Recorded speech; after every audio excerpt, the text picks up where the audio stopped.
먼저 자기소개 및 신간책 소개 부탁드립니다. 네, 안녕하세요. 저는 세브란스 병원 가정의학과 전문의 출신, 현재 봉봉성형외과 안티에이징 센터장을 맡고 있는 정재용이라고 합니다. 제가 최근에 11월 22일에 책을 출간하게 됐는데, 드림미드에스 출판에서 당신의 내일, 오늘보다 더 젊고 아름답게라는 안티에이징에 대한 책을 출간했습니다. 출간한 지 얼마 안 됐는데 또 네이버에서 베스트셀러가 됐어요. 네. 그 베스트셀러가 된 비결이 뭐라고 생각을 하시는지? 아무래도 요즘의 트렌드가 동안이나 안티에이징에 사람들이 관심이 많고, 안티에이징에 대해서 전반적으로 일반인 분들이, 대중들이 알기 쉽게 쓴 책이어서 베스트셀러까지 간 게 아닌가 싶습니다. 그럼 이제 책을 쓰게 된 이유와 과정을 알 수 있을까요?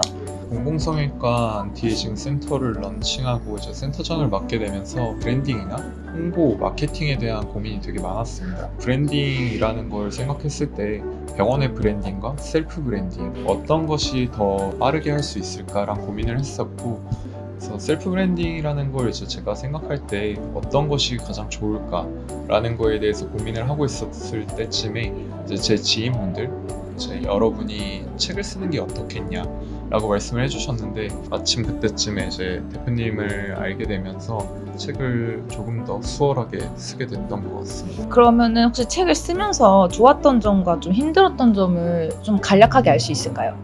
책을 쓰면서 좋았던 점은, 첫째로는 이제 안티에이징에 대해서 없이 나열되어 있던 생각들을 체계적으로 정리하는 계기가 되었습니다. 이것을 좀 더 조리 있게 환자분한테 설명할 수 있고 치료를 해드릴 수 있는 정리가 제 스스로가 더 체계적으로 되었다는 부분에서 좋았고요. 그리고 이제 책을 쓰기로 하니까 지인분들이 되게 신기해하기도 하고, 저는 몰랐는데 또 지인분들 중에 책을 쓰신 분들이 몇 분 계시더라고요. 새로운 경험 공유? 이런 면에서 좋았던 것 같습니다. 아무래도 네. 이제 힘들었던 게, 제가 전문 작가가 아니다 보니 네. 이제 어떤 창작을 조금 해야 되는데, 또 의료다 보니까 창작의 케이스도 아니고, 네. 또 마냥 의료적으로 쓰기에는 또 일반 대중들이 읽기가 조금 네, 어려울 네. 것 같아서 그런 영역을 조절하는 게 조금 힘들었고, 제가 어쨌든 본업이 있다 보니 시간을 쪼개서 밤새가면서 책을 썼었는데, 그런 시간들이 조금 또 힘들게 다가왔던 것 같습니다. 책을 쓰기 전후 이제 뭐 한 달이 좀 안 되긴 했지만 확실히 좀 달라진 게 많으실 것 같아요. 의사로서, 그리고 브랜딩이 된 의사로서 강연을 할 수 있는 기회도 왔다고 생각을 하고, 또 어떻게 보면 오빠가 이제 인스타그램과 유튜브를 본격적으로 시작을 하게 되셨는데, 그 SNS 마케팅을 시작할 때 어쨌든 책을 쓴 사람이다라고 시작을 하는 그 뿌리 때문에 생기는 공신력들이 책을 썼을 때 느껴지는 그 장점이 될 거라고 저는 생각을 합니다. 일단은 사실 이 파트 1 같은 경우는 안티에이징 자체가 사실 5, 60대 해야 되지 않나라는 생각을 했었어요. 근데 여기에 다국적으로 태어날 때부터 안티에이징을 시작해야 된다 이렇게 쓰셨더라고요. 이 얘기가 어떤 얘기인지 궁금합니다. 이제 안티에이징이라는 게 얼리 안티에이징이라 그래서 요즘에는 일찍 안티에이징을 시작해야 된다라는 분위기가 이제 형성되고 있습니다. 네네네. 우리가 보통 성장기 10대 때부터 20살에 이르기까지, 성인이 될 때까지 보통 성장을 계속하면서 우리의 몸이 정점에 이르렀다가 이제 20대가 지나가면서 점점 하락세로 들어가고 노화가 진행되기 때문에 안티에이징을 미리 노화가 오기 전 미리 준비해야 된다.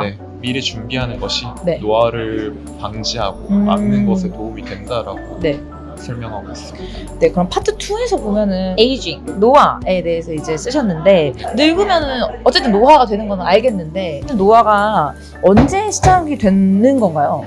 쉽게 생각했을 때는 20대쯤부터 이제 노화가 서서히 진행된다고 생각하시면 될 것 같습니다.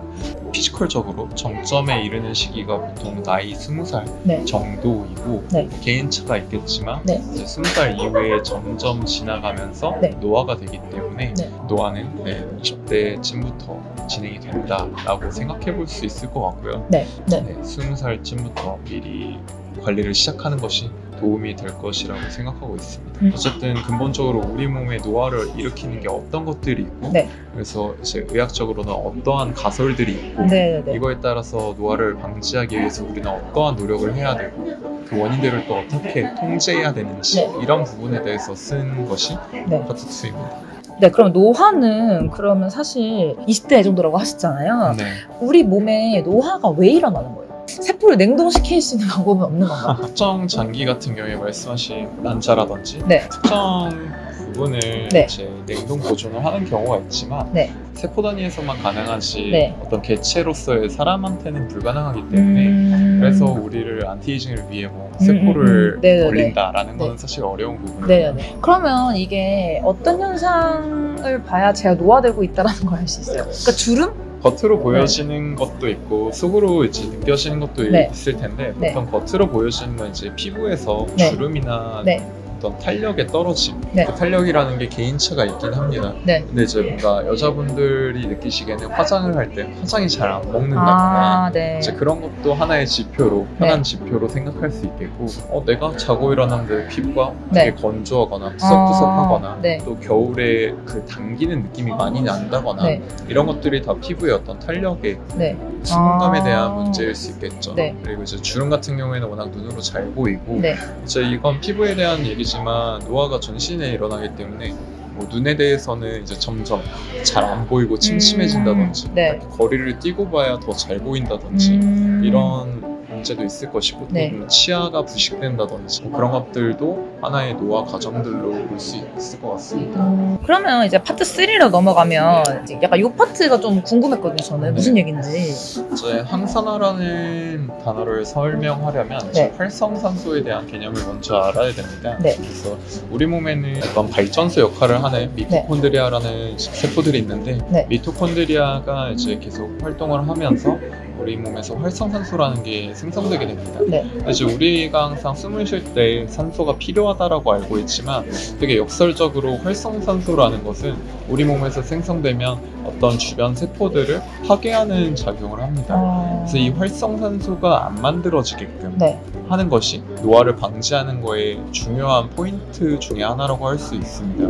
그래서 활성산소를 막아주는 그런 것들을 항산화요법이라고 우리가 하고 있고 그래서 항산화 물질이라고 불리우는 것 중에 비타민 C라든지 비타민 E 이런 것들이 대표적인 항산화 물질이고 또 뭐 블루베리라든지 이런 베리류 그리고 브로콜리 뭐 이런 음식들에서 섭취할 수 있는 것에도 항산화 물질들이 많이 포함되어 있습니다. 다이어트라는 것도 결국 이런 음식들을 말씀하신 거네요. 같은 개념이에요. 다이어트라는 것도 이제 기본적으로 음식의 다이어트의 개념도 있고 또 음식도 아무래도 인스턴트 이런 것보다는 건강식이라고 할 수 있을 만한 것들을 먹는 게 좋겠고 그리고 이제 안티에이징을 위해서 소식을 하고 어느 정도 적정 몸무게를 유지하는 게 중요하기 때문에 이제 혹시 조금 과체중이시거나 비만하신 분들은 적정 체중으로 다이어트를 해주는 것이 또 안티에이징에 도움이 되겠습니다. 그럼 마지막 파트로 넘어가면 이너뷰티를 위한 식이요법, 영양제, 비타민 수액 치료 요 파트랑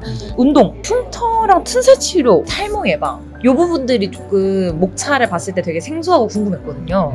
파트 4에서는 소제목으로 이제 7개 정도가 있는데 동안의 기준을 소제목 1에서 설명했었고 이제 파트 2에서는 이것을 위한 어떤 피부의 리프팅이라든지 이제 안티에이징 피부 관리에 있어서 어떤 시술을 하는 것이 이제 환자분들한테 진짜로 도움이 되고 또 리프팅을 위해서 우리가 이제 시술 관리를 할 때에도 어떤 의사의 디자인적인 요소, 되게 중요한 요소이기 때문에 이제 그런 부분을 설명해놨습니다. 이제 이너뷰티에 대한 얘기가 나오는데 우리가 안티에이징을 위해서는 겉만 멀쩡하다고 안티에이징이 제대로 되는 건 아니겠죠. 그래서 속에 내부의 안티에이징도 중요하기 때문에 어떤 건강한 음식, 안티에이징을 할 수 있는 항산화 물질들이 많이 포함된 음식들, 다양한 음식들에 대한 언급이 나오고요. 그 다음에 이제 영양제에 대해서는 요즘에 안티에이징 관련된 성분들이 좀 많이 나옵니다.